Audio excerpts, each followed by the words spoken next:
আসন্ন ত্রয়োদশ জাতীয় সংসদ নির্বাচনকে সামনে রেখে কুমিল্লা ৬ আসনের বিভিন্ন এলাকায় ব্যাপক গণসংযোগ করছেন বিএনপির মনোনয়ন প্রত্যাশী ও বিএনপি চেয়ারপারসনের উপদেষ্টা কাউন্সিলের সদস্য হাজী আমিনুর রশিদ ইয়াসিন।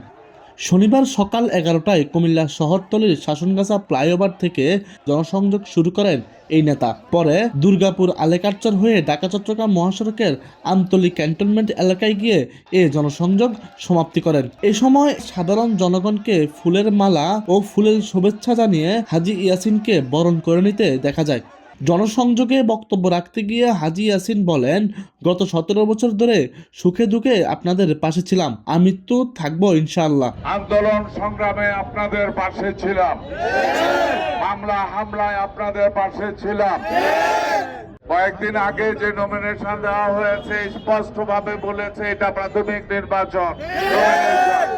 আমরা সবাই বলি আমরা সবাই জিয়ার সেনা। মনে রাখেন, জিয়ার সেনা মানে জিয়াউর রহমানের চরিত্র আপনার চরিত্রের মধ্যে ফুটিয়ে তুলতে হবে।